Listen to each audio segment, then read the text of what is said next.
यशोदानन्दन व्रज जनरञ्जन यामुनतीरवनचारी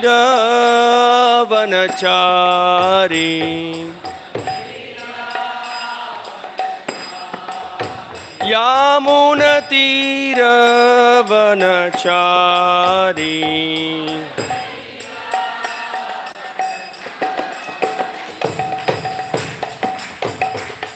जय राधा माधव कुंज बिहारी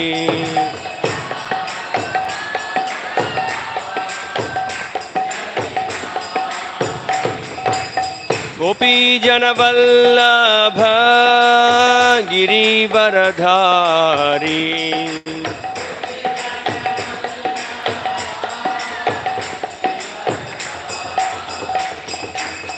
यशोदानंदन व्रज जनरंजन यशोदानंदन व्रज जनरंजन यामुनतीरवनचारी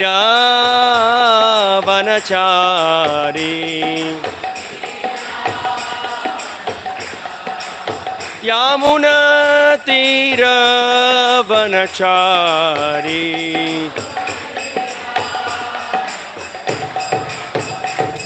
जय राधा माधव कुंज बिहारी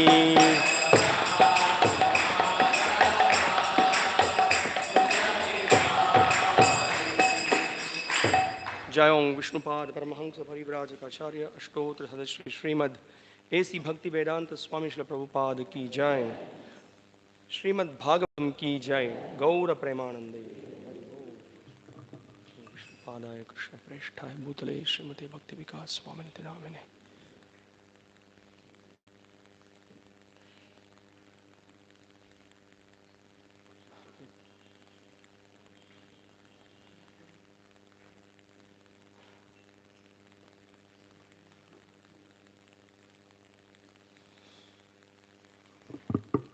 ओम नमो भगवते वासुदेवाय।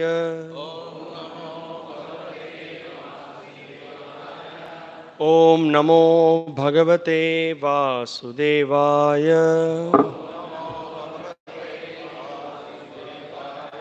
ओम नमो भगवते वासुदेवाय।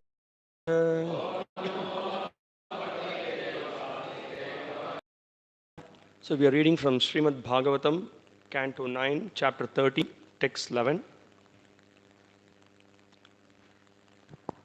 Hare Krishna. Srimad Bhagavatam, 9வது ஸ்கந்தம், 13வது அத்தியாயம், 11வது ஸ்லோகம். लोचनेषु शरीरिणाम् उन्मेषण निमेषाभ्याम् लक्षितः अध्यात्म संस्थितः देवा ऊचुः विदेह उष्यतां कामं लोचनेषु शरीरिणाम् उन्मेषण निमेषाभ्याम् लक्षितोऽध्यात्म संस्थितः देवा ऊचुः विदेह उष्यतां कामं लोचनेषु शरीरिणाम् उन्मेषण निमेषाभ्याम् लक्षितोऽध्यात्म संस्थितः देवा ऊचुः विदेह उष्यतां कामं लोचनेषु शरीरिणाम् उन्मेषण निमेषाभ्याम्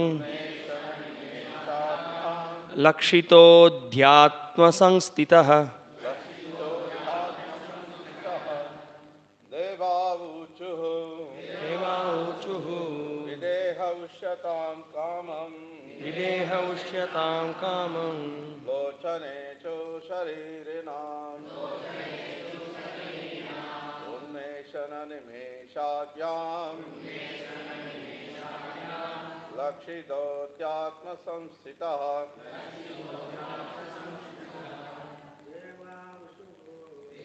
देवावूचुः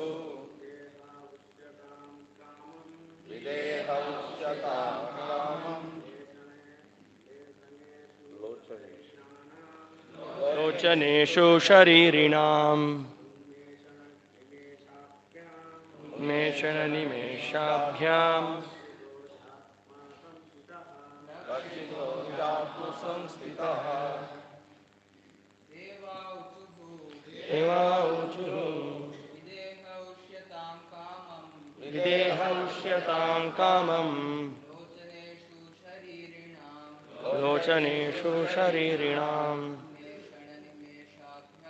उन्मेषणनिमेषाभ्यां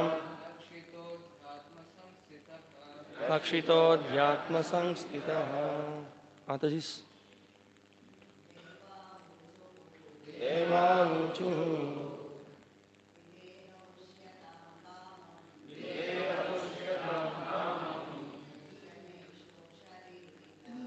लोचनेषु शरीरिणाम् उन्मेषणनिमेषाभ्यां लक्षितोऽध्यात्मसंस्थितः देवाऊचुः विदेहौष्यतां कामं लोचनेषु शरीरिणाम् उन्मेषणनिमेषाभ्यां लक्षितोऽध्यात्मसंस्थितः देवाऊचुः. The demigod said, தேவர்கள் கூறினர் Videha, விதேகः without any material body, பௌதிக உடல் இல்லாமல் Ushyatam, you live, நீர் வாழலாம் Kamam, you like, உமது விருப்பம் போல் Lochaneshu, in the vision, காட்சிக்கு உட்பட்டு Sharirinam, of those who have material bodies, ஜட உடல்களை பெற்றவர்களின் Unmeshana, Nimeshabhyam, become manifest and unmanifest as you desire. உமது விருப்பம் போல் தோன்றி மறையலாம் Lakshitaha, being seen, காணப்பட்டு Adhyatma Sangstitaha, situated in a spiritual body. ஒரு ஆன்மீக உடலில் இருப்பதாக Translation and purport given by His Divine Grace A.C. Bhaktivedanta Swami Srila Prabhupada, the founder Acharya of ISKCON. Translation.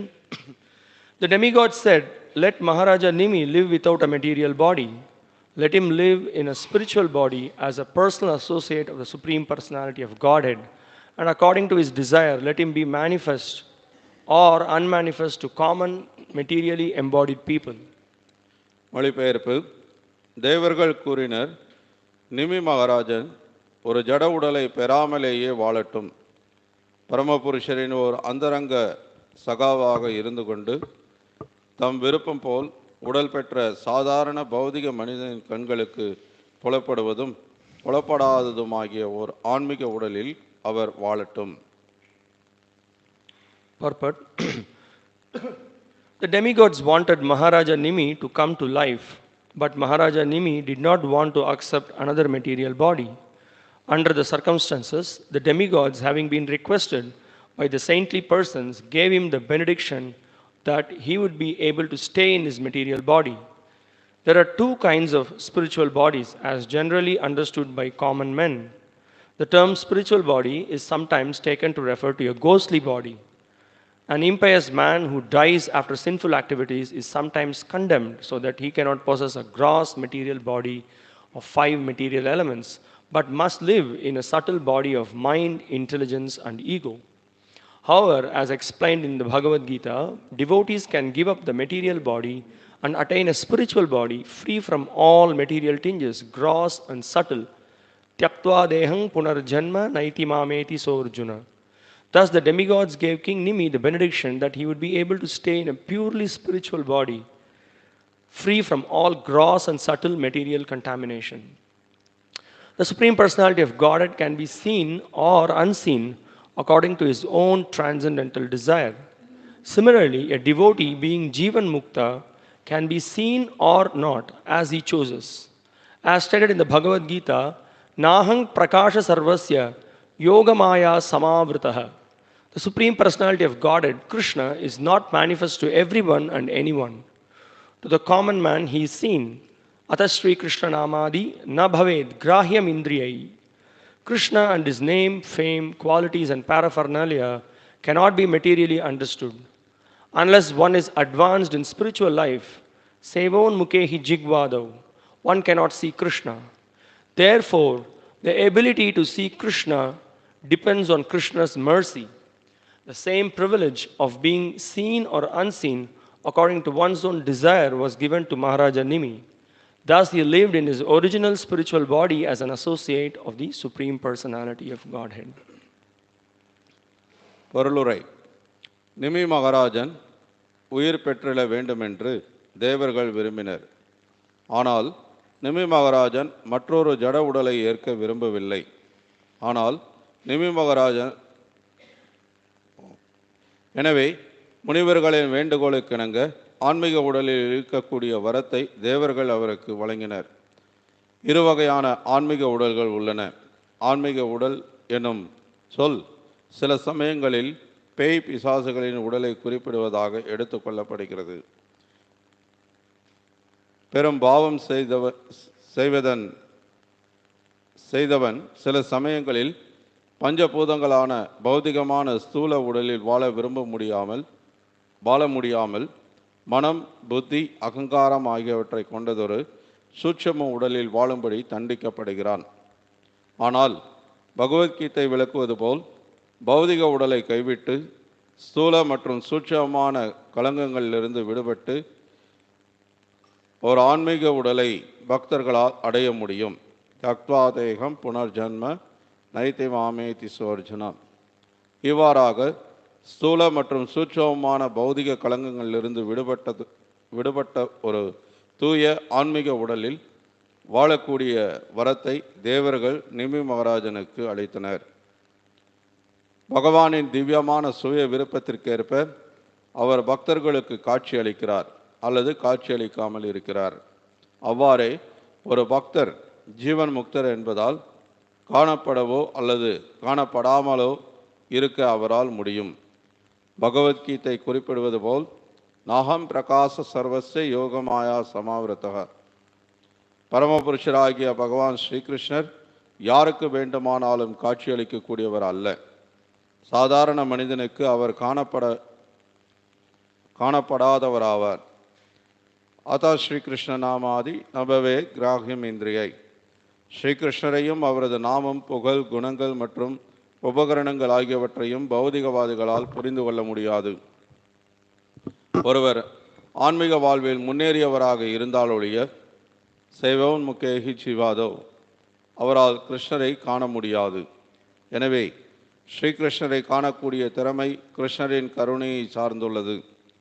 சொந்த விருப்பம் போல் காணப்படவும் காணப்படாது இருக்கக்கூடிய அதே வசதி நிமி மகாராஜனுக்கு அளிக்கப்பட்டது.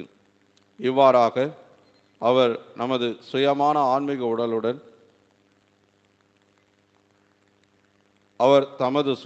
ஆன்மீக உடலுடன் பரமபுருஷரின் ஒரு சகாவாக வாழ்ந்தார்.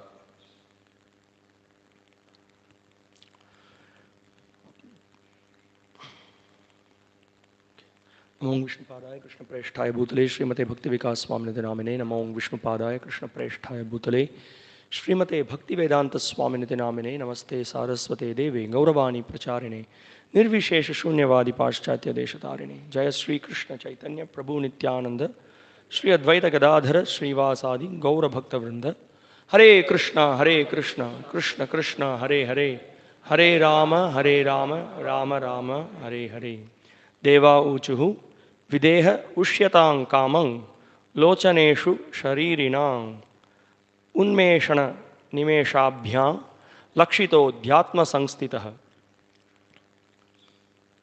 The demigod said, "Let Maharaja Nimi live without a material body. Let him live in a spiritual body as a personal associate of the Supreme Personality of Godhead, and according to his desire, let him be manifest or unmanifest to common materially embodied people." தேவர்கள் கூறினர், நிமி மகாராஜன் ஒரு ஜட உடலை பெறாமலேயே வாழட்டும். பரமபுருஷரின் ஒரு அந்தரங்க சகாவாக இருந்து கொண்டு தம் விருப்பம் போல் உடல் பெற்ற சாதாரண பௌதிக மனிதனின் கண்களுக்கு புலப்படுவதும் புலப்படாததுமாகிய ஓர் ஆன்மீக உடலில் அவர் வாழட்டும். Hare Krishna. So here we are studying about the life of the great personality Maharaja Nimi. நிமி மகாராஜர் என்ற மிகப்பெரிய உயர்ந்த நபரை பற்றிய வாழ்க்கை படிச்சுட்டு இருக்கோம். So we call him a great personality because we can see by his desire to be situated in the spiritual platform. இங்கே அவரை மிக சிறந்தவர்னு நம்ம சொல்றதுக்கு காரணம் அவர் தன்னை ஒரு ஆன்மீக தளத்தில் தக்க வைத்துக் கொள்ளணும்ன்ற விருப்பத்தோடு இருக்கிறத நம்ம பார்க்க முடியுது. Yeah, in this verse we can see the word adhyatma samstitaha, situated in a spiritual body. He wants to be situated in the spiritual body. அத்தியாத்ம சம்ஸ்திதக என்ற வார்த்தையை இந்த ஸ்லோகத்தில் பார்க்கலாம். ஒரு ஆன்மீக உடலில் இருப்பதாக அப்படின்ற விளக்கம் இங்கே கொடுக்கப்பட்டிருக்கு. So this is the point. That's why we call him a great personality. அதனால தான் அவர் மிக சிறந்தவர்னு சொல்லப்படுது. So when we say someone is great, from the mundane perspective, we call someone a great because of his riches or his fame or his knowledge or his strength. Based on that, we call someone a great person. இங்கே யாரையாவது உயர்ந்தவர் சிறந்தவர்னு நாம் சொல்லும்போது அவங்க செல்வத்தாலோ பலத்தாலோ பதவியாலோ உயர்ந்து இருக்கும்போது அவங்கள அப்படி நம்ம சொல்கிறோம். But actually, when we see from the perspective of the scriptures and from the view of Supreme Lord Sri Krishna, someone is considered great when he wants to become the devotee of the Lord and engages in the service of the Lord. ஆனால் சாஸ்திரங்கள் மற்றும் பகவானுடைய பார்வையில் யாராவது மிக சிறந்தவராக இருக்கணும்னா அவர்கள் பகவானுடைய பக்தராக இருக்கும் பட்சத்தில் தான் அது அப்படி கருதப்படுது. That means he is endeavoring to practice the spiritual life, or he is interested to be situated in the spiritual body. அப்படின்னா அவர் ஆன்மீக வாழ்க்கை பயிற்சி செய்ய விருப்பமுடையவராக இருக்கார் அல்லது ஆன்மீக சரீரத்தில் இருக்கிறதுக்கு விருப்பப்படுறார். So sometimes we say VIP has come, so we call him very ignorant person. சில சமயத்தில் யாராவது விஐபி வருவாங்க, அதை வந்து நம்ம ரொம்ப அறியாமையில் இருக்கிறவங்க கூட சொல்லலாம். Because actually it's not that by money or by some skills or by your position in the society you can be called a great person. ஏன்னா இப்போ ஒருத்தங்க ஏதாவது ஒரு திறமை கொண்டிருக்கிறதுனாலையோ அல்லது நிறைய பணம் கொண்டிருக்கிறதுனாலையோ ஒருத்தர் மிக உயர்ந்தவர்னு சொல்லிட முடியாது. Well, it may be that we may have so much strength, a lot of intelligence, he may be very powerful to push some people and get things done. இங்கே ரொம்ப பணம் படைத்தவராக இருக்கலாம் அல்லது பெரிய அறிவாளியாக இருக்கலாம், பல வேலைகளை உங்களால் செயல்படுத்தக்கூடிய திறமை இருக்கலாம். But you can see all these things will be gone with the wind. As the time we are all going to die, one day everything is finished. So nothing is going to stay with us. All these things will go away. ஆனால் இது எல்லாமே காலப்போக்கில் அழிந்து போயிடும். எதுவுமே நம்ம கூட இருக்க போகிறதில்லை. All great personalities, all famous personalities, where they have gone? What happened to them? எத்தனையோ மிகப்பெரிய சிறந்த மனிதர்கள்லாம் இருந்திருக்காங்க, எங்கே போயிட்டாங்க இப்போ அவங்க எல்லாம்? Where is their destination? Where they have gone? What is their அவங்களுடைய situation? இலக்கு என்ன, எங்க போயிருக்காங்க அவங்க எல்லாம்? So this is an important question we need to ask in our life. இது ரொம்ப முக்கியமான கேள்வி நம்ம வாழ்க்கையில கேட்க வேண்டியது. And we can see the kind of the request that Maharaj Nimi he had. He was asking that he wanted to be situated in the spiritual body. நிமி மகாராஜருடைய வேண்டுதல் என்னன்னு பாருங்க. அவர் ஆன்மீக சரீரத்தில் இருக்கணும்னு விருப்பப்படுறார். So this is again an amazing teaching from the Srimad Bhagavatam, which gives the transcendental message of our position and of our relationship with the Supreme Lord. இது ஸ்ரீமத் பாகவதத்துல இருந்து மற்றொரு அற்புதமான ஒரு செய்தி என்னன்னா, நம்முடைய ஸ்வரூப நிலை என்ன, பகவானுடனான நமது உறவு என்ன அப்படின்றத இங்க நம்ம கற்றுக்கொள்ள முடியுது. And also we can see it's a kind of a request or a prayer from Maharaja Nimi which is completely on the transcendental platform. அதே சமயத்தில் நிமி மகாராஜருடைய பிரார்த்தனை அல்லது அவருடைய வேண்டுதல் சொல்லலாம், அது முழுக்க ஆன்மீக தளத்தில் உன்னத தளத்தில் இருக்கு. How many people we see who is asking for such a benediction in this world? இன்னைக்கு இந்த உலகத்தில் இந்த மாதிரியான வரம் கேட்கக்கூடிய மக்கள் எத்தனை பேர் இருக்காங்க? We generally see, oh, it would have been very nice if I had been born little fair. I should have had some better arms or better body. So we cry like that sometimes. பொதுவாக மக்களுடைய ஏக்கம் எல்லாம் என்னவா இருக்கு, இன்னும் கொஞ்சம் கலராக பிறந்திருந்தா நல்லா இருக்கும், இன்னும் கொஞ்சம் பலசாலியாக இருந்தால் நல்லா இருக்கும், இன்னும் கொஞ்சம் பணக்காரராக இருந்தால் நல்லா இருக்கும், அப்படிதானே அதுக்கான ஏக்கம் தான் மக்கள்கிட்ட இருக்கு. So we are completely identifying ourselves with this body and we think that we are this body and this world is permanent and we are going to rule this world. That's what we are thinking. பொதுவாக நம்ம இந்த உடலோடு அடையாளப்படுத்தி கொண்டு நாம் இந்த உடல் சார்ந்த எல்லாமே அதுதான் நம்முடைய வாழ்க்கை அப்படின்ட்டு நம்ம இந்த உடலை அனுபவிக்கிறதுக்கு முயற்சிக்கிறோம். But we can see, we can learn from the Bhagavad Gita and Srimad Bhagavatam, the most important teaching that this material world is a temporary place. This body that we have got is also temporary. And our real life or our real welfare is with the Supreme Lord or in the Supreme Abode. ஆனால் பகவத்கீதையிலிருந்து நம்ம கற்றுக்கொள்ளக்கூடிய மிக முக்கியமான பாடம் என்னன்னா, இந்த உலகம் தற்காலிகமானது, நம்முடைய உடல் தற்காலிகமானது, நம்ம வாழ்க்கைக்கு நமக்கு தேவையான மிக சிறந்த நன்மை அப்படின்னா அது பகவானுடனான உலகத்தில் பகவானோடு சேர்ந்து வாழ்வது தான். So the great personality Maharaj Nimi, he was fully aware of the temporary nature of this material world, the sufferings that we are going to get from this material body. So he was not interested to indulge in material affairs. அதனால் நிமி மகாராஜருக்கு இந்த பௌதிக உலகத்தோட இயற்கை எப்படிப்பட்டது, அதனால் கிடைக்கக்கூடிய துன்பங்கள் என்ன, இது பற்றின முழுமையான அறிவு இருந்ததுனால அவர் இந்த சிரமங்களுக்கு உட்பட்டு இருக்கிறதுக்கு விருப்பப்படல. So we can see also other great personalities who never want to be born in this material world. One example we can see Shukadeva Goswami. He never wanted to come out of the womb. இன்னும் சில இந்த மாதிரி உயர்ந்த நபர்களை கூட நம்ம பார்க்கலாம். சுகதேவ் கோஸ்வாமி கூட அவர் பிறக்கிறதுக்கே விரும்பலை, இந்த உலகத்தில் பிறவி எடுத்தாவே அதனுடைய நிலை என்னன்றது உணர்ந்து. So finally he was given an assurance, Maya will not touch you. So he came out and his only interest was to hear the Bhagavatam and then preach the Bhagavatam. இறுதியில் அவருக்கு நீங்கள் மாயால் பாதிக்கப்பட மாட்டீங்க என்ற உத்தரவாதம் கொடுக்க பிறகு அவர் பிறந்தார். அவருடைய ஒரே விருப்பம் பாகவதம் கேட்கணும், பாகவதத்தை மக்களுக்கு பிரச்சாரம் பண்ணணும், அது மட்டும்தான் அவருடைய விருப்பமாக இருந்தது. We can see also in the second canto the example of Lord Brahma. When Brahma was given the responsibility of creation, he was very much worried that in this material world I am going to be bound by the passionate work. So how I'm going to do this activity? இப்போ பிரம்மா பற்றி கூட ஸ்ரீமத் பாகவத 2வது ஸ்கந்தத்தில் சொல்லப்பட்டிருக்கு. பிரம்மாவுக்கு இந்த படைக்கும் வேலையை கொடுத்த போது அவரும் தயங்கினார். ஏன்னா இது படைப்புன்றது ஒரு ரஜோகுண செயல், இது இந்த உலகத்தோடு நம்மளை பந்தப்படுத்துமே அப்படின்ற ஒரு தயக்கம் அவருக்கு இருந்தது.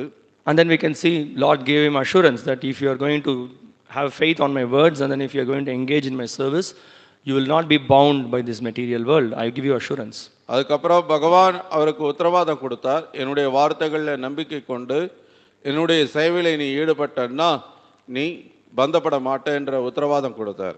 And also we can see from the first canto the example of Narada Muni, how he, by engaging in the service of the great Bhakti Vedantas, he reinstated himself in the spiritual body, and he was continuously preaching Krishna consciousness throughout the universe.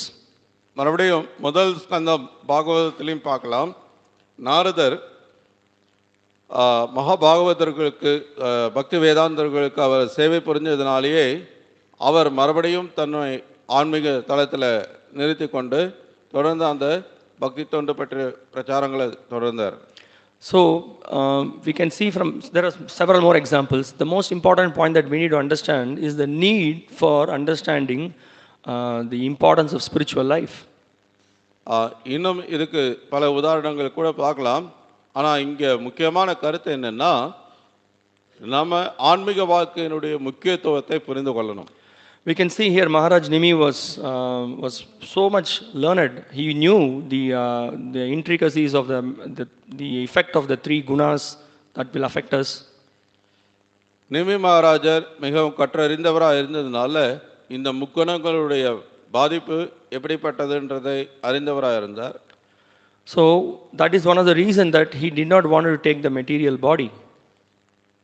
அவருக்கு பௌதிக உடல் விருப்பம் இல்லை, ஏன்னா இது ஒரு காரணம்.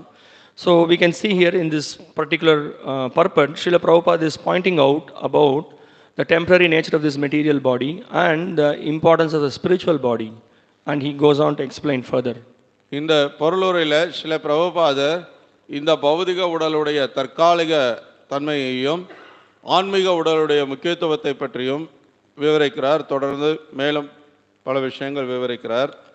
So we can the information about what is material body, what is spiritual body, what is significance, we don't hear this in any schools or colleges or in any textbooks. You don't have this information.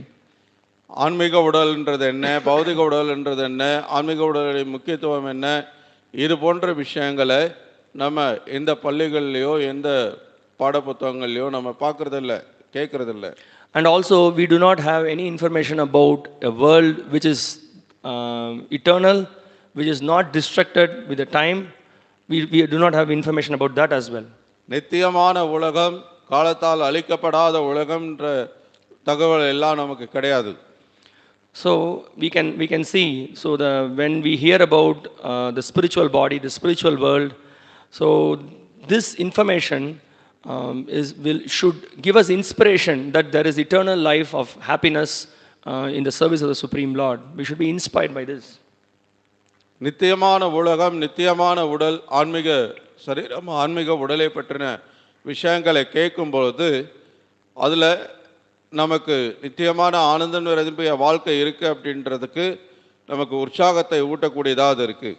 In the 15th chapter of the Bhagavad Gita, while Krishna is explaining about the temporary nature of this material world and how the material world is binding us, Bhagavad Gita 15வது அத்தியாயத்தில் இந்த பௌதிக உலகம் பற்றின விளக்கங்களை கொடுக்கிறார். எப்படி இந்த பௌதிக உலகம் நம்மளை பந்தப்படுத்துதுன்றதையும் விளக்குறார். So Krishna is comparing this material world to the inverted banyan tree. கிருஷ்ணர் இந்த பௌதிக உலகத்தை தலைகீழாக இருக்கக்கூடிய ஒரு அரச மரத்தோடு ஒப்பிடுறார். Urdhva moolam adashakam ashwattham prahuravayam. Krishna says that in this material world, it's once one is born in this material world, then his life becomes very complicated, very difficult to come out of the conditioning in this material world. யார் ஒருத்தர் இந்த பௌதிக உலகத்தில் பிறக்கிறாங்களோ அவங்க இந்த பௌதிக சிக்கல்ல இருந்து விடுபட்டு வெளியில வர்றது மிக சிரமம்ன்றது அங்கே விளக்கப்பட்டிருக்கு. And Srila Prabhupada gives a nice hint. He says that now this material world is there. It's a perverted reflection of the spiritual world. You see the material world, that means that there is some other real world, and this material world is a reflection of it. Srila Prabhupada என்ன விளக்குறாருன்னா, இந்த உலகம் திரிபடைந்த பிரதிபிம்பம்னு விளக்கப்பட்டிருக்கு. அப்படின்னா பிரதிபிம்பம்னா இது மாதிரி உண்மையான ஒரு உலகம் இருக்கணும் அப்படின்றத பிரபாதர் சொல்றார். And also we have this material body. Material body means body which is going to have 6 changes due to the effect of the time. அதே போல நமக்கு இருக்கக்கூடிய இந்த பௌதிக உடலானது காலத்தின் தாக்கத்தால 6 விதமான மாற்றங்களை அடையக்கூடியது. Whereas the spiritual body is not affected by the time. It is an eternal body with which we can always be happy and joyful. அதே சமயத்தில் ஆன்மீக சரீரமானது காலத்தால் பாதிப்படைகிறதில்லை, அது நிரந்தரமானது. And we can see 2 verses or 3 verses before, here it is being discussed why the Mayavadis are very much scared to be born again in this material world. சில ஸ்லோகங்களுக்கு முன்னாடி மாயாவாதிகள் இந்த சரீரம் பற்றின விஷயங்களில் ரொம்ப பயப்படுறாங்க அப்படின்ற விளக்கங்கள் கொடுக்கப்பட்டிருக்கு. And also they want to completely, they don't want to think of a body or a form, because the moment we are in this body, we always have birth, death, old age, disease and sufferings. So they are scared of it. அவங்க இந்த உடல் ரூபம் இதை பற்றி எல்லாம் கேட்கறதுக்கு விருப்பப்படுறதில்லை. ஏன்னா இந்த உடல்னு இருக்கு, அதனால அவங்க அதை பற்றி கேட்கறதுக்கே விருப்பப்படுறதில்லை, அது கேட்டாவே பயப்படுறாங்க. Whereas in the purport, Srila Prabhupada explains nicely that devotee is not worried about a birth anywhere. ஆனால் பிரபுபாதர் பொருளுரையில் என்ன விளக்குறாருன்னா, ஒரு பக்தன் பிறப்பை பற்றி, அதுவும் எங்கே பிறந்தாலும் அதை பற்றி அவன் கவலைப்படுறது கிடையாது. Because he is very much aware that there are 2 kinds of bodies. One is a material body and a spiritual body. ஏன்னா பக்தனை பொறுத்தவரை ஆன்மீக சரீரம், பௌதிக சரீரம் என்ற 2 வகையான சரீரம் இருக்குன்றதுல அவன் தெளிவா இருக்கான். With the material body, the one has to undergo birth, death, old age, disease, and adhyatmika, adibhautika and adidaivika kleshas. There is always suffering. பௌதிக உடலை பொறுத்தவரை ஜன்ம மிருத்யு ஜரா வியாதி அதி தெய்வீக ஆத்மிக அதி பௌதிக கிளேஷங்களை கடந்துதான் போகணும் அப்படின்றத அவன் தெரிஞ்சு வச்சிருக்கான். Whereas when one is reinstated in the spiritual body, he is not subject to these sufferings. ஆனால் அவன் ஆன்மீக சரீரத்தில் நிலை பெற்று விட்டால் இந்த துன்பங்களுக்கு உட்பட்டவனாவதில்லை. Even if he is in this material world, although he may be apparently, it will appear like he is undergoing some sufferings, but he has transcended the modes of material nature due to the service attitude he has for the Supreme Lord. அவன் இந்த பௌதிக உலகத்திலேயே வாழ்வதை போல இருந்தாலுமே இந்த பௌதிக துன்பங்களால் அவன் பாதிக்கப்படுவதில்லை. ஏன்னா அவன் பகவானுக்கான பக்தி தொண்டு மனப்பான்மையோடு இருப்பதனால் அது அவனை பாதிப்பதில்லை. So Krishna also explains this, mamchayo vyabhicharena bhakti yogena sevate sagunan samaidityaithan brahma bhuyaya kalpate. Because of the undeviated devotional service, a devotee is situated in the Brahma Bhuta platform, or he is situated in the platform of the soul, so that he is not affected by the 3 modes of material nature. கிருஷ்ணர் பகவத்கீதையில் அதை விளக்குறார்.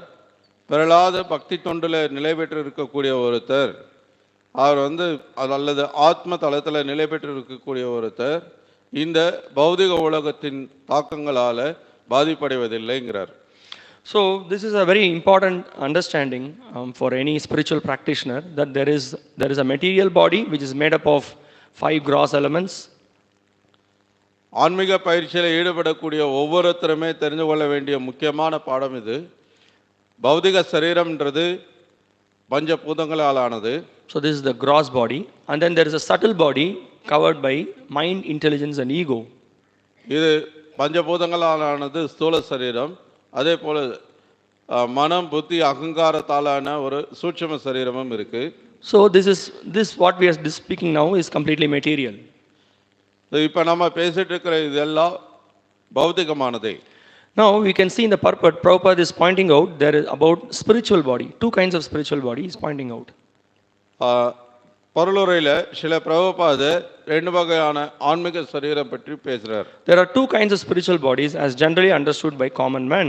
The term spiritual body is sometimes taken to refer to a ghostly body. And பொதுவாக ஆன்மீக சரீரம்னு சொல்லும்போது 2 வகை அப்படின்னு சொல்லப்படுது. பொதுவாக மக்களை புரிஞ்சுக்கிறது ஒரு விதம் இந்த பேய் பிசாசு போன்ற நிலையில் இருக்கிறது.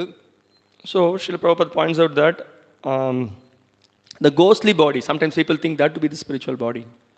இந்த பேய் பிசாசு இதெல்லாம் சில சமயத்தில் ஆன்மீக சரீரமாக மக்கள் புரிஞ்சிட்டு இருக்கிறதா பிரபுபாதர் இங்கே விளக்குறார். So that means from the Bhagavatam and the scriptures we understand there is a ghostly body, which the modern science or the modern philosophers they don't accept, but this information is there in the Bhagavatam and other Puranas. அப்படின்னா பாகவதம் மற்ற புராணங்கள் சாஸ்திரங்கள்லேருந்து இந்த பேய் பிசாசு மற்ற உயிர்வாளிகளும் அவங்களும் அந்த ஒரு வகையான சரீரத்தில் இருக்காங்க அப்படின்றத நம்ம புரிந்து கொள்கிறோம். இன்றைக்கி நவீன விஞ்ஞானங்கள் நவீன கல்வியாளர்கள் அதை ஏற்றுக்கொள்வதில்லை. So now what is a ghost? In simple terms, Prabhupada is explaining this purport. So when a person who has committed some sinful activities and he has not purified his existence, say let's say he has committed some suicide, so he may not get a gross body.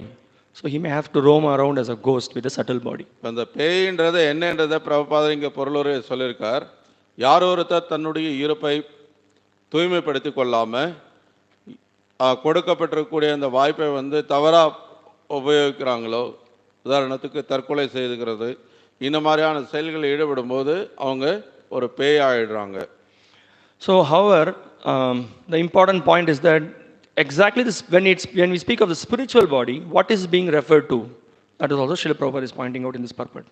இல்லை, முக்கியமான கருத்து என்னென்னா, உண்மையிலே ஆன்மீக சரீரம்னு சொல்லும்போது எதை இங்கே குறிக்கிறதுன்றதை பிரபுபாதர் விளக்குறார். So we have to understand that we are all eternal soul, spirit soul, and we have a spiritual body. நம்ம எல்லாருமே ஆன்மீகமான நித்தியமானவர்கள். நம்ம எல்லாருக்குமே ஆன்மீக சரீரம் இருக்கின்றதை புரிந்து கொள்ளப்படணும். And when we are reinstated in that body, there is no more sufferings, there is no more pains and pleasures. We don't undergo that. எப்போ நம்ம அந்த ஆன்மீக உடலில் நிலை பெற்று இருக்கோமோ அப்போ நமக்கு எந்த வலியும் கிடையாது, எந்த துன்பங்களும் கிடையாது. Because once the pain and pleasures we undergo because we identify ourselves with the material body and we think that we are this body. சுக துக்கங்கள் எல்லாம் நாம் இந்த உடல் என்ற அடையாளத்தோடு இந்த உடலோட நம்மளை அடையாளப்படுத்திக்கும் போது தான். And we also see Krishna also explains, prakrite kriyamanani gunai karmani sarvashaha ahankara vimudatma kartaham iti manyate. So the conditioned soul thinks himself to be the doer because of the influence of the ahankar, and by the influence of the three modes and the ahankar. Yeah. கிருஷ்ணர் கீதையில் சொல்றார், நானே கர்த்தா அப்படின்றத எண்ணத்தோட இந்த ஜீவன் இங்கே இருக்கான். ஏன்னா அவன் இந்த முக்குணங்களுடைய பாதிப்பில் இருக்கான். So now this is the amazing information that we get from the Bhagavatam, that we don't have to undergo these sufferings, we don't have to undergo any of these kleshas if we are going to be reinstated in our spiritual body. மறுபடியும் நம்ம ஆன்மீக சரீரத்தில் நிலை பெற்று இருக்க போகிறோம் அப்படின்னா நம்ம இந்த மாதிரியான துன்பங்களை கடந்து செல்ல வேண்டிய அவசியம் இல்லைன்ற தகவல் நமக்கு பாகவத்தில் இருந்து கிடைக்குது. We can become free from shoka, moha and bhaya. ஷோகா மோக பயத்திலிருந்து நம்ம விடுபட்டு இருக்கலாம். We can be free from sorrow, bewilderment and then fear. நம்ம சோகம், மயக்கம், பயத்திலிருந்து விடுபட்டு இருக்கலாம். Because these are all the associated difficulties we have when we are in this material body and when we try to enjoy this material body. ஏன்னா இதெல்லாம் இந்த பௌதிக சரீர சம்பந்தத்தோடு இருக்கக்கூடியது. நம்ம இந்த பௌதிக சரீரத்தை அனுபவிக்க முயற்சிக்கும் போது தான் இதனால பாதிக்கப்படுவோம். So this is an amazing information that we get from Bhagavatam and Gita, that hey, you are not this body, you have got nothing to do with this material world. Your eternal life is there with the Supreme Lord Sri Krishna in his transcendental service in the spiritual abode. அதனால பாகவதம் பகவத்கீதையில இருந்து நம்ம கற்றுக்கொள்ற பாடம் என்னன்னா, நாம் இந்த உடல் அல்ல, நாம் ஆன்மீகமானவர்கள், நம்முடைய வாழ்க்கை நித்தியமாக கிருஷ்ணருடனானது அப்படின்றது தான்.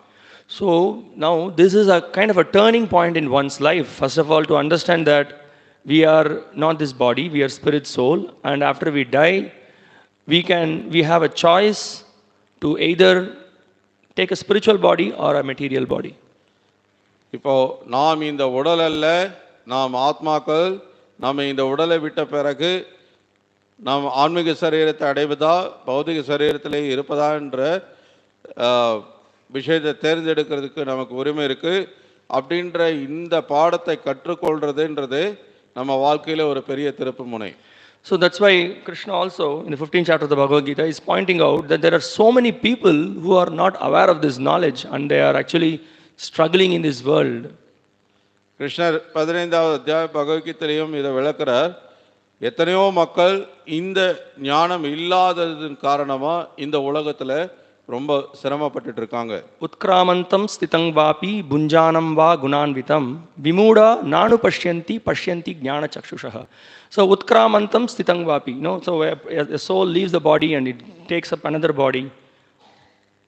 ஒரு ஆத்மா உடலை விட்டுட்டு இன்னொரு உடலை ஏற்கும்போது Bunjanam va gunanvitam, and because of the influence of the modes, you know, he's sometimes trying to enjoy in particular body and then he's suffering in a particular body, or undergoing both enjoyment and suffering.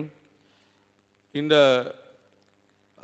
குணங்களின் தாக்கத்தினால சில சமயத்தில் அவன் அனுபவிக்கணும்னு ஆசைப்படுறான் அல்லது துன்பப்படுறான். இந்த சுக துக்கம் இதெல்லாமே இந்த உடலால் நடக்கக்கூடியது. So a person just, the person who is unaware of the spiritual subject matter, or one who is unaware of the difference between a material body and spiritual body and the nature of this material world, he continues to suffer in this material world. இந்த பௌதிக உலகத்தை பற்றின அறிவு, ஆன்மீக உலகத்தை பற்றின இந்த அறிவு இல்லாத இருக்கிறவங்க தொடர்ந்து இந்த பௌதிக உடல்லே துன்பப்பட்டு இருக்கிறாங்க. So they are just thinking that this life is meant simply for enjoyment with this body, and who knows, nobody has seen that we are going to be born again. So simply enjoy life, that is their philosophy. வாழ்க்கைன்றது இந்த பௌதிக சரீரம் இருக்கிற வரைக்கும் தான், அதுக்கப்புறம் நம்ம பிறக்க போறோம், இதெல்லாம் யார் பார்த்தாங்க, அதனால இந்த உடல் இருக்கிற வரைக்கும் அனுபவிக்கணும் அப்படின்ற புரிதலோட தான் மக்கள் இருக்காங்க. So as like the Charvaka philosophy, rinam kritva ghritam pipet yavat jivet sukham jivet bhasmi bhutasya dehasya king punaragamano bhavet. So he says that, so by hook or crook you just, you know, you just eat food only in ghee and then try to enjoy life. Who knows, have you ever seen that somebody is born again and then everything is finished, everybody is turned into ashes, that's all. So சர்வாக முனி சொல்றது போல எப்படியாவது நீங்க நல்லா நெய்யை ஊற்றி நல்லா சாப்பிடுங்க, இந்த உடல் அழிஞ்சதுக்கு அப்புறம் பிறக்க போறோமா இல்லையோ அதெல்லாம் யாருக்கு தெரியும், அதெல்லாம் யார் பார்த்துருக்காங்க அப்படின்றார். So this is the philosophy. So Krishna says, so vimuda nanu pashyanti jnana chakshusha. So those who are fools, although they think that they are seeing, but actually they are not seeing anything. யாரெல்லாம் மூடர்களோ அவர்கள் பார்க்கறது போல இருக்கு, ஆனா அவங்க எதையுமே பார்க்கறது இல்லை. So that's why we see someone might have done, you know, MSc, MS, MTech, BTech, so much we might have studied, but he does not know the basic knowledge of who he is. No idea. MSc, MTech, BTech அது இதுன்னு நிறைய படித்தாலுமே கூட அவங்களுக்கு அறிவுன்றது இது பற்றின அறிவு இல்லாம தான் இருக்கு. So this is the point. So vimuda nanu pashyanti jnana chakshusha. Whereas a person who has this transcendental knowledge, he can see properly. ஆனா அதே சமயத்துல யாருக்கு உன்னதமான அறிவு இருக்கோ அவங்க உண்மையிலேயே எல்லாவற்றையும் சரியா காணக்கூடியவர்களா இருக்காங்க. He can see the temporary nature of janma mrityu jara vyadi dukkha doshanu darshanam. He can see, he has the vision, oh, in this material world there is, these four changes are there, we need to strive for spiritual life. அவரால இந்த தற்காலிக இயற்கை ஜன்ம மிருத்யு ஜரா வியாதி இந்த 4 வகையான துன்பங்களை கடந்து வர வேண்டி இருக்கு அப்படின்ற விஷயத்தை பார்க்க முடியுது. So this is it's very important information, because without this fundamental understanding our world view will be miserable. Actually we will try to enjoy the senses and we will suffer again and again. இது ரொம்ப முக்கியமான ஒரு விஷயம் நம்ம கற்றுக்கொள்ள வேண்டியது. ஏன்னா இந்த அடிப்படை புரிதல் இல்லை அப்படின்னா நம்முடைய வாழ்க்கை ரொம்ப துக்ககரமானதா இருக்கும். That's why we see in the Bhagavad Gita and the Bhagavatam this subject matter is repeated again and again. அதனால தான் பகவத்கீதை பாகவதத்துல எல்லாம் இதே பாடங்கள் நமக்கு திரும்ப சொல்லப்படுது. Because what we just get bewildered to enjoy this material world. We hear and then we forget. ஏன்னா இந்த பௌதிக உலகத்துல நம்ம மயக்கத்துல இருக்கோம், நம்ம கேட்டாலுமே கூட மறுபடியும் மறந்துடுறோம். That's why we need to regularly hear, try to apply these teachings in our life and then take up to the path of devotional service. அதனால தான் தொடர்ந்து நம்ம கேட்டுக்கிட்டே இருக்கணும், நம்ம அதை நம்ம வாழ்க்கையில செயல்படுத்தவும் செய்யணும், பக்தி தொண்டில் நம்மளை ஈடுபடுத்திக் கொள்ளவும் செய்யணும். So now here in the purport, Srila Prabhupada gives again yet another information about the existence of the spiritual personalities. ஆன்மீகமான நபர்கள் இருக்கிறாங்க அப்படின்றதையும் இங்கே சில Prabhupada பொருளுரையில் விளக்குறார். So first of all, Srila Prabhupada is explaining how the Supreme Personality of Godhead, how he can be seen, who is eligible to see him, that is being defined here.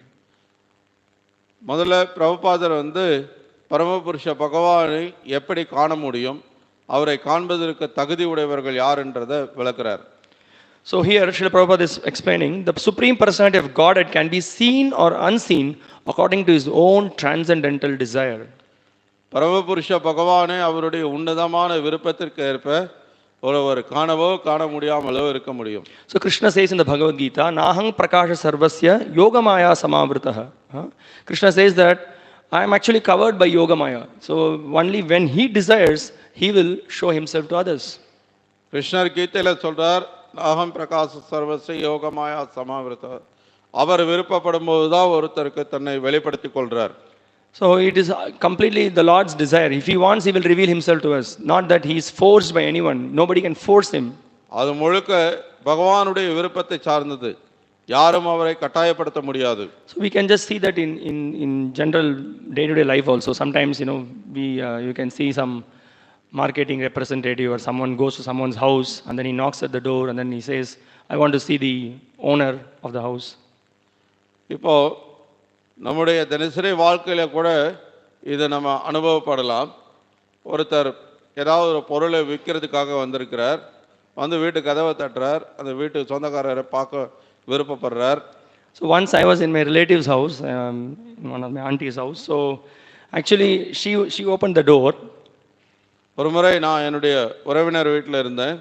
அவங்க கதவை திறந்தாங்க. You know this Eureka Forbes vacuum cleaner. So that sales representative came to the house. இந்த யூரேகா vacuum cleaner விற்பனை பண்ணக்கூடியவர் வந்திருந்தார். So she opened the door and then he was asking, sir, I want to meet the sir, your husband or the owner. அவங்க உடனே இந்த வீட்டு முதலாளி சந்திக்கணும்னு கேட்டாங்க. So actually nobody was, only she was there. Actually she is the main lady. So she was dressed very simple and then she said, no, the owner is not there. Actually I am the servant here. I am there. He has gone out.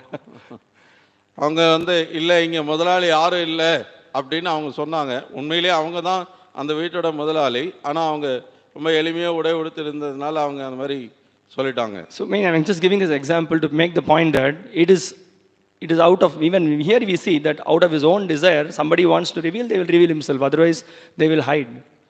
இப்போ இது உதாரணம் எதுக்கு நம்ம சொல்றேன்னா, நம்முடைய விருப்பத்தின்படி நம்ம யாருன்றதை வெளிப்படுத்திக்கிறதா வேண்டாமான்றதை நமக்கே அந்த உரிமை இருக்கும்போது, then what to speak of the Supreme Lord? Why he should show himself to anyone and any Tom, Dick and Harry? He will not.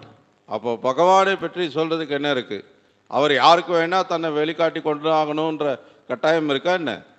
So he reveals himself only to his pure devotees. அதனால அவர் தன்னை அவரது தூய பக்தருக்கு மட்டுமே வெளிப்படுத்திக் கொள்றார். In fact, when someone is anointed with pure devotion, he cannot cover himself up. Because of the devotion, he shows himself to his devotee. உண்மையிலேயே ஒருத்தர் தூய பக்தரா இருக்கிறார் அப்படின்னா அவர் முன்னாடி அவர் தன்னை மறைத்துக் கொள்ளவே முடியாது, அவரே வெளிப்படுத்திக்கிறார். I think in one of the songs, one of the verses, Bilva Mangala Thakur, he says, oh my dear Lord, now you are trying to hide away from me, you are going somewhere else, but I have already locked you in my heart, you cannot escape. Bilvamangal Thakur அவருடைய ஒரு பாடலில் சொல்கிறார், பகவானை நீங்கள் என்னிடத்துல இருந்து மறைஞ்சிக்கிறதுக்கு முயற்சிக்கிறீங்க, ஆனால் ஏற்கனவே நான் உங்களை என்னுடைய இதயத்தில் பூட்டிட்டேன், நீங்கள் என்கிட்ட இருந்து தப்ப முடியாது அப்படிங்கிறார். Whereas on the other hand, with the asuras or those who are tainted with several material desires, however one may try, the Lord is not going to show himself up. ஆனால் இன்னொரு பக்கம் அசுரர்களை பார்த்தீங்கன்னா அவங்க நிறைய பௌதிக ஆசைகளோடு இருக்கிறதுனால அவங்களுக்கு பகவான் தன்னை வெளிப்படுத்திக் கொள்வதில்லை. So here Prabhupada is making another point here. Similarly, a devotee being Jivan Mukta can be seen or not as he chooses. அதே போல பிரபுபாதர் இங்கே சொல்றார், ஒரு ஜீவன் முக்த நிலையில் இருக்கிற பக்தனும் கூட தன்னை வெளிப்படுத்தி கொள்ளவோ வெளிப்படுத்தி கொள்ளாமலோ இருக்க முடியும். So there's an interesting incident that just comes to my mind. There was once Ravana, he was asking Narada Muni to explain the meaning of the word Om. ஒரு முறை ராவணன் நாரதர்கிட்ட ஓம்ன்ற வார்த்தைக்கான அர்த்தத்தை விளக்க சொல்லி கேட்கிறான். So Narada Muni said that, no, it's not possible for me to explain to you, you cannot understand. அப்ப நாரதர் சொல்றார், உனக்கு விளக்கி சொன்னால் உன்னால் புரிந்து கொள்ள முடியாது, அதனால அதுக்கு அந்த விளக்கத்துக்கு அர்த்தமே இல்லாமல் போயிடும் அப்படிங்கிறார். So the demons' attitude are always like this: Ishvaroham aham bohi, Siddhavan, Balavan Sukhi. I am the most powerful. Everything. I want to enjoy everything. Whatever I survey, it's all under my control. This is their attitude. ஆனால் அசுரர்களுடைய மனப்பான்மை எப்படி? ஈஸ்வரோகம் அகம் போகி, நான் தான் எல்லாத்தையும் கட்டுப்படுத்துகிறேன், நான் தான் எல்லாத்தையும் அனுபவிக்கிறேன், எல்லாம் என்னுடைய விருப்பப்படி நடக்குதுன்றது. So he was insisting, Narada Muni, he was pushing him. No, you must explain to me. What is this? I can understand anything. I have studied the Vedas. I know everything. You should explain this to me. Like that he was pushing him. நான் வேதெல்லாம் படிச்சிருக்கேன், என்னால் புரிஞ்சுக்க முடியும், நீங்கள் சொல்லுங்க அப்படின்னு வலியுறுத்துறான். See, one very important principle in spiritual life. See, two things doesn't go together. Sense gratification and spiritual life doesn't go together. ஒரு விஷயம் நம்ம புரிஞ்சுக்க வேண்டியது என்னன்னா, ஆன்மீக வாழ்க்கை புலனின்பம் இது ரெண்டும் சேர்ந்து பயணிக்க முடியாதது. So it's not possible. So one should go through the process of purification, then one can enter into the subject matter of spiritual life. முதல்ல ஒருத்தர் தன்னை தூய்மைப்படுத்திக்கணும், அதுக்கப்புறம் தான் அவங்க ஆன்மீக வாழ்க்கை விஷயங்களை புரிந்து கொள்ள முடியும். It's a very important principle. Unless one submits himself and take up the process of purification, which is devotional service, nothing will be revealed to him. Nothing one can understand. தன்னை ஒப்படைத்து கொண்டு தன்னை தூய்மைப்படுத்திக்கிறதுக்கான பக்தி தொண்டில் ஒருத்தர் தன்னை ஈடுபடுத்தி கொள்ளாத பட்சத்தில் அவர்களால் ஆன்மீகமான எதையும் புரிந்து கொள்ள முடியாது. That is why the first and foremost and most important thing in spiritual life is to accept the guidance of a bona fide spiritual master. அதனால தான் ஆன்மீக வாழ்க்கையில் முதல் படியே என்னன்னா, அதிகாரப்பூர்வமான ஒரு குருவை ஏற்றுக்கொள்ள வேண்டியது. Aadhav குருவாஸ்ரயம், taking shelter of a bona fide spiritual master. Aadhav குருவாஸ்ரயா, அதிகாரப்பூர்வமான குருவோட அடைக்கலம் பெறுவது தான் முதல் விஷயமே. So what do? We accept that I'm a very menial servant. I do not know anything. I submit myself to you. Please, you reveal me the transcendental knowledge. In that attitude, we submit to the Guru. எப்படி நம்ம குருவை அணுகி எப்படி நம்ம அவர்கிட்ட நம்மளை ஒப்படைக்கணும்னா, மிக பணிவோடு அடக்கத்தோடு அவரை அணுகி, நான் உங்களுடைய சேவையில் ஈடுபட தயாராக இருக்கேன், தயவு செய்து உண்மை என்னன்றதை எனக்கு விளக்குங்கன்னு பணிவோடு கேட்கணும். Now Ravana was so puffed up. So what he after pushing so much Narada Muni, nothing worked out. So what he did, he had a sword called Chandrahasya. இப்போ ராவணன் என்ன பண்ணுறான், நிறைய அவன் வலியுறுத்தி கேட்டும் நாரதர்கிட்ட இருந்து ஓம்கான அர்த்தத்தை கேட்க முடியல. இப்போ அவன்கிட்ட ஒரு பெரிய சந்திரஹாஸ்யன்ற ஒரு வாள் இருந்தது. So it's a very powerful sword. Nobody can escape from that sword. அந்த வாளை வச்சு ஒருத்தர் தாக்குறாங்கன்னா யாருமே அதுல இருந்து தப்பிக்க முடியாது. ரொம்ப சக்தி வாய்ந்த ஒரு வாள் அது. So Ravana, he came to attack Narada Muni. உடனே அந்த வாளை எடுத்துட்டு நாரதரை தாக்குறதுக்கு வரான். So Narada was laughing. He said, "You cannot touch me." He said. நாரதர் அப்ப சிரிச்சிட்டே சொல்றார், உன்னால என்ன தொடக்கூட முடியாதுங்கிறார். Ravana became more furious. What is this? I have defeated so many people. Nobody could dare to stand in front of me when I take this sword, and you are speaking so casually. What is going on? அப்போ ராவணன் இன்னும் கோபம் அடைகிறான்.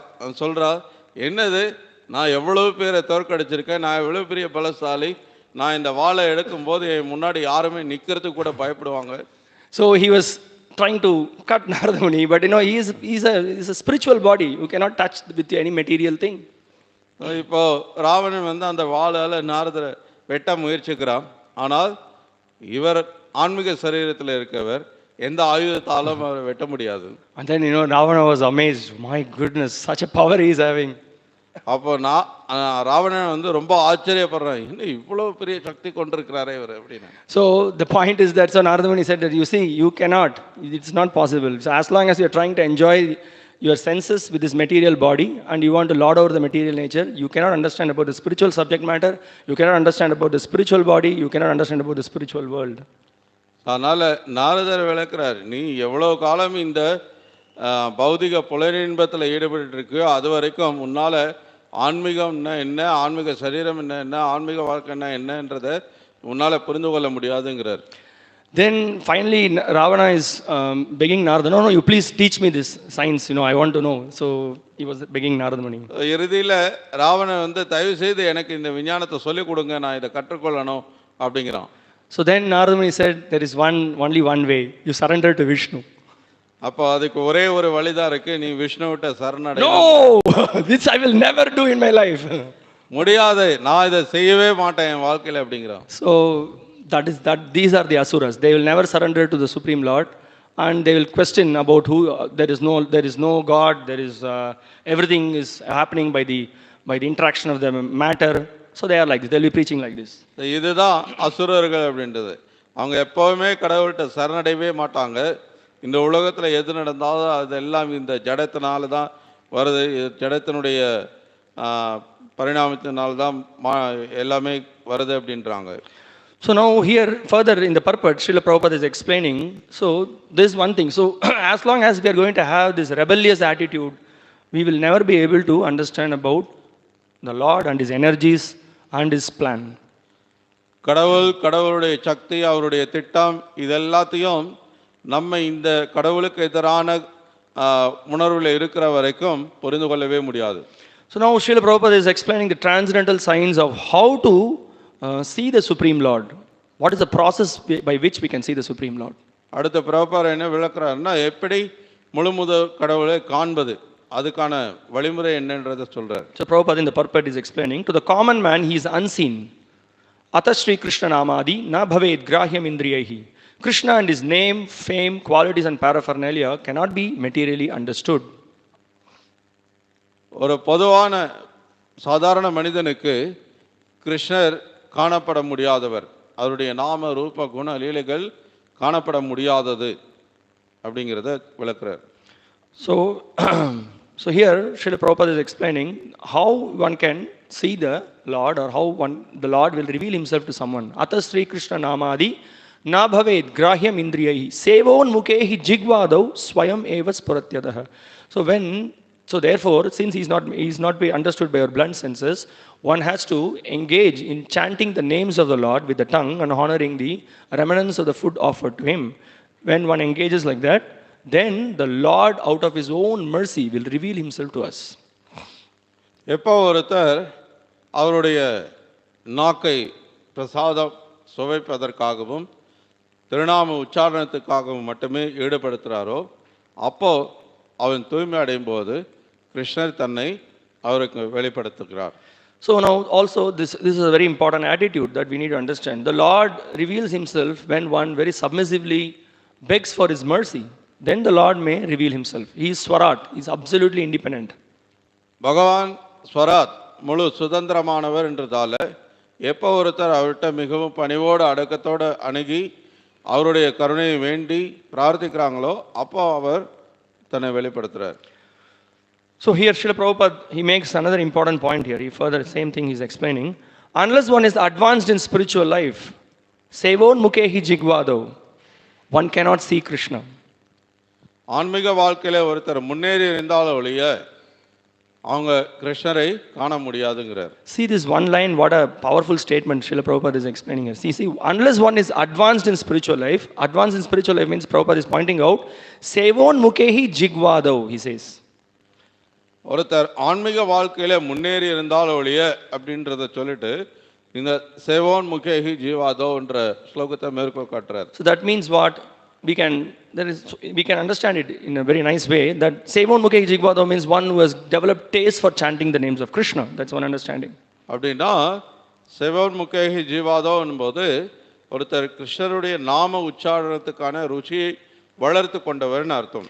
And just if we take this word sevon mukhe, just this word alone, which means always eager to engage in the service of the Lord, possibly to please the Lord. That is the attitude of a devotee. சேவோன் முகே அப்படின்ற அந்த வார்த்தையை மட்டும் எடுத்துக்கிட்டீங்கன்னா எப்பவுமே சேவை மனப்பான்மையோடு சேவை செய்யறதுக்கு தன்னை தயாரா வைத்துக் கொண்டிருக்கக்கூடியவர் அப்படின்றதும் அர்த்தமாகுது. So how do we understand who is considered to be a very advanced devotee or a great devotee? On what basis we come to this conclusion? இப்போ ஒருத்தர் உயர்ந்த பக்தர், இங்க சிறந்த பக்தர்னு சொல்றோம்னா எதன் அடிப்படையில் இவர் உயர்ந்த பக்தர் என்ற முடிவுக்கு வரோம்? Chaitanya Charitamrita gives a very good explanation. It says, "Ei bhaje sei bado." Chaitanya சரிதாமிரதத்தில் அதுக்கு ரொம்ப அழகான விளக்கம் சொல்லப்பட்டிருக்கு. ஏ பஜை சேபாரோ. So one who is rendering service to the Lord, he is considered to be very elevated. யார் ஒருத்தர் பகவானுக்கான சேவையில தன்னை ஈடுபடுத்திக்கிறாரோ அவர் உயர்ந்தவராக கருதப்படுறார். That means the more the service he does, the more advanced he becomes. அப்படின்னா எந்த அளவுக்கு அதிகமாக அவர் சேவை பண்றாரோ அந்த அளவுக்கு அவர் உயர்ந்தவராகிறார். It doesn't speak about the number of years a person has spent in Krishna consciousness. எத்தனை வருஷமா அவர் பயிற்சி செய்கிறார் அதை பார்க்கறது இல்லை அவர். What is his position? அவருடைய பதவி என்ன? All these things, the number of years, positions, all considered secondary. The main thing is how much eagerness he has to please the Lord. அவர் எவ்வளவு வருஷமா இருக்கிறார், என்ன பதவியில் இருக்கிறார், இதெல்லாம் ரெண்டாம் பட்சம். எவ்வளவு பகவானுடைய திருப்திக்காக அவர் சேவை பண்றார் அதுதான் முக்கியம். So that eagerness will be seen in chanting the names of the Lord, engagement in various service, worshipping the Lord, cooking for the Lord, offering flowers to the Lord, preaching about the Lord, and then so many services are there. So a devotee is eagerly engaged in all these services. அந்த பக்தர் ரொம்ப ஆர்வத்தோட பகவானுக்கு எல்லா விதமான சேவை, சமைக்கிறதா இருக்கட்டும், மலர்களை அர்ப்பணிக்கிறதா இருக்கட்டும், பிரச்சாரமா இருக்கட்டும், எல்லாத்துலேயுமே ரொம்ப ஆர்வத்தோடு இருக்கக்கூடியவர். So when a person is engaged like this, then Krishna he showers his mercy on such a devotee. எப்போ ஒரு நபர் இந்த மாதிரி தன்னை ஈடுபடுத்திக் கொள்றாரோ அப்போ அவருக்கு கிருஷ்ணர் தன்னுடைய கருணையை பொழிகிறார். So you see Prabhupada is explaining, therefore the ability to see Krishna depends on Krishna's mercy. அதனால தான் கிருஷ்ணரை காண்பதற்கான அந்த தகுதி அப்படின்றது கிருஷ்ணருடைய கருணையை பொறுத்ததுன்றது பிரபுபாதர் சொல்றார். So then we can, from by reading Bhagavad Gita, Bhagavatam, we understand. So mercy is costless. The Lord can shower mercy on anyone. Bhagavad Gita பாகவத்துல இருந்து நம்ம என்ன கற்றுக்கொள்றோம்னா கருணை அப்படின்றது அது காரணமற்றது. யாருக்கு வேணா கிருஷ்ணர் கருணையை கொடுக்க முடியும். But generally how the mercy will flow also we can see. By the mercy of a devotee one gets the mercy. ஆனாலும் பொதுவா கருணை எப்படி கிடைக்குதுன்னா ஒரு பக்தருடைய கருணையால தான் ஒருத்தர் கருணையை பெற முடியுது. Yeah, so that is a general principle. And also when அதுதான் பொதுவான கொள்கை. When a person abides by the instructions of the Lord and his devotees, then he attracts the attention of the devotee and the Supreme Lord as well. எப்போ ஒரு நபர் பகவான் அவரது பக்தர்களுடைய கட்டளைகளை பின்பற்றி சேவையில் தன்னை ஈடுபடுத்திக்கிறாரோ அப்போ கண்டிப்பா பக்தர்களுடைய கவனம் அவர் பக்கம் ஈர்க்கப்படுது. So that is the point. So then also we can see that's why we have in the principles of sadhana bhakti various daily activities that we perform in trying to please the Lord and his devotees. அதே சமயத்தில் இந்த சாதனா பக்திக்கான கொள்கைகள் இருக்கு. எப்போ நம்ம அதை கடைபிடிச்சு நம்ம சேவையில் நம்மளை ஈடுபடுத்திக்கிறோமோ அது பக்தர்களுடைய கவனத்தை நம்ம பக்கம் இருக்குது. Krishna says ragadvesha vimuktaistu vishayan indriyaischcharan atmavashyir videyatma prasadam adhigacchati. So one can become free from raga and dvesha. Ragadvesha vimuktaistu vishayan indriyaischcharan. Yeah, so he can become free from the influence of attachment and aversion by controlling the senses and mind, by following the regulatory principles of freedom. Thus he will attract the mercy of the Lord. எப்போ ஒருத்தர் இந்த ராக துவேஷத்திலிருந்து விடுபட முடியும் அப்படின்னா அவங்க இந்த சுதந்திரத்துக்கான கொள்கைகளை எப்போ கடைபிடிக்கிறாங்களோ அப்போ அது சாத்தியமாகும். Yeah, one draws the mercy of the Lord in that way by abiding by the instructions of the Lord. அந்த விதத்தில் அவங்க கடவுளுடைய கருணையும் பெற முடியுது. So what is the process that we are having in our Krishna consciousness movement? The process is நம்ம கிருஷ்ண பக்தி யோகத்தில் என்ன வழிமுறை இருக்கு? So we have been advised to follow the 4 regulatory principles and then chanting the names of the Lord. 4 கட்டுப்பாட்டு விதிமுறைகளை கடைபிடிக்கணும். ஹரே கிருஷ்ண மந்திர ஜபம் பண்ணணும்ன்றது சொல்லப்பட்டிருக்கு. So anukulyasya sankalpa pratikulyasya varjanam. So anukulyasya sankalpa means whatever that is favorable to practice, for the practice in devotional service, we take up that. அனுகூல்யஸ்ய சங்கல்ப பிரதிகூல்யஸ்ய வர்ஜனம். முதல்ல எதெல்லாம் சாதகமானதோ அதை ஏற்றுக்கொள்ளணும். So what are those that is favorable? So every day rising early in the morning, எதெல்லாம் சாதகமானது, தினமும் காலையில் அதிகாலையில் எழுந்திருக்கிறது, taking bath, come and then attend the Mangalarati, குளிக்கிறது, வந்து காலையில் மங்களாரத்தியில் கலந்துக்கிறது, chant the holy names of Krishna, கிருஷ்ணநாமத்தை உச்சரிக்கிறது, offer our homages to Tulasi Maharani, நம்முடைய நமஸ்காரங்களை துளசி மகாராணிக்கு அர்ப்பணிக்கிறது, glorify the spiritual master, குருவை புகழ்வது, and then in the association of devotees, hear the Srimad Bhagavatam. பக்தர்களுடைய சங்கத்தில் பாகவதம் கேட்பது. And then so this is almost a morning program. Then the evening program, we again come together, and then we again we participate in the Gaura Arati, hear the Bhagavad Gita pravachan, like that. இது மாதிரி காலையில் அதுக்கப்புறம் மாலையில் மறுபடியும் கௌர ஆரத்தியில் கலந்துக்கிறது, பக்தர்கிட்ட இருந்து பகவத்கீதா பிரவச்சனம் கேட்கறது. And then depending on each and everyone's situation, whatever, or maybe one situation, whatever time he gets, he should also share this transcendental knowledge with others. அது மட்டும் இல்லாமல் ஒருத்தருடைய நிலையை பொறுத்து அவங்களுக்கு கிடைக்கக்கூடிய நேரத்தை மற்றவர்களோட அவங்க பெற்றதை பகிர்ந்து கொள்றதுக்கும் முயற்சிக்கணும். So we have so many different services, and also we should always keep in mind preaching is the essence. We should never forget that. நமக்கு பல்வேறு விதமான சேவைகள் இருந்தாலும் பிரச்சாரம் தான் நம்முடைய இயக்கத்தின் சாரம் அப்படின்றதை நம்ம புரிஞ்சுக்கணும். So on one hand, we are trying to purify ourselves on the path of spiritual life. ஒரு பக்கம் நம்ம ஆன்மீக வாழ்க்கையில நம்மளை தூய்மைப்படுத்துறதுக்கான முயற்சியிலையும் ஈடுபடுறோம். On the other hand, we should also parallelly try to help others who are struggling in this material world. இன்னொரு பக்கம் அதே சமயத்துல இந்த பௌதிக உலகத்துல துன்பப்படக்கூடியவர்களுக்கு உதவி செய்யறதுக்கும் முயற்சிக்கிறோம். So what do? We can distribute Srila Prabhupada's books. அதுக்கு என்ன பண்ணலாம்னா பிரபுபாதருடைய புத்தகங்களை விநியோகம் செய்யலாம். So we go out on Harinam, we just sing the names of Krishna. Many people hear the holy names. வெளியில போய் ஹரிநாம் கீர்த்தனை பண்ணலாம், மக்கள் திருநாமத்தை கேட்கலாம். And we can invite people to come and then come to the temple, take darshan of the deities, associate with devotees. மக்களை அழைச்சு கோயிலுக்கு வர வச்சு பக்தர்களுடைய சங்கத்துல ஈடுபட வைக்கலாம். And then we can tell them, hey, you have a spiritual body, no more suffering. Then you can be eternally happy, dance with Krishna, you can be with Krishna, take lunch. The spiritual world is full of happiness. அதுக்கப்புறம் நீங்க சொல்லலாம், ஆன்மீக உலகம்னு ஒன்று இருக்கு, உங்களுக்கும் ஆன்மீக சரீரம் இருக்கு, நீங்க அந்த ஆன்மீக உலகத்துக்கு போனீங்கன்னா அங்க கிருஷ்ணரோட பேசலாம், விளையாடலாம், சாப்பிடலாம், அங்க முழுமையான ஆனந்தமான வாழ்க்கை இருக்குன்றதை சொல்லலாம். So then people will be able to come out of this suffering of this material world, repeated birth, death, old age, disease, and we are giving them an opportunity. We are opening up their real life. அதுக்கப்புறம் அவங்களால இந்த பிறப்பு இறப்பு முதுமை நோய் என்ற இந்த துன்பங்கள்ல இருந்து விடுபட்டு அவங்களுக்கு நிரந்தரமான ஆனந்தமான அந்த வாழ்க்கைக்கான ஒரு வாய்ப்பு கொடுக்கப்படும். So in this way we can perfect our lives. இந்த விதத்துல நம்ம வாழ்க்கையை நம்ம பக்குவப்படுத்திக் கொள்ளலாம். And then we can see, the more we engage in Krishna's service, the more we chant the names, the more we try to preach, the more we try to follow the instructions, we will also come out of the conditioning of this material body, and we will be able to be situated in our spiritual body. எந்த அளவுக்கு நம்ம அதிகம் ஜெபம் பண்றோமோ, அதிக சேவையில் ஈடுபடுறோமோ, அதிக ஹரிகத்தை கேட்குறோமோ, அந்த அளவுக்கு நம்ம இந்த பௌதிக சரீரத்திலிருந்து விடுபட்டு நம்ம ஆன்மீக தளத்தில் நிலை பெற்று இருக்கிறதையும் உணரலாம். And we will see that we will become instruments in Krishna's service. Nimitta matram bhavasavya sachi. நம்ம கிருஷ்ணருடைய கையில கருவியா இருக்கிறோம்ன்றதையும் நாம உணரலாம்.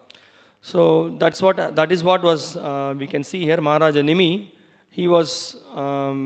he just reinstated himself in the spiritual body. He became an associate of the Supreme Personality of Godhead, and then whenever he wanted, he will give darshan, like that. That is what was explained in this verse.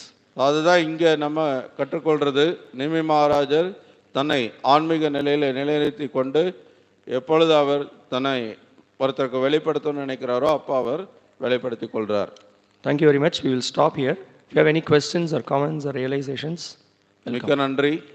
உங்களுக்கு ஏதாவது கேள்விகளோ கருத்துக்களோ இருந்தால் சொல்லலாம். Yes.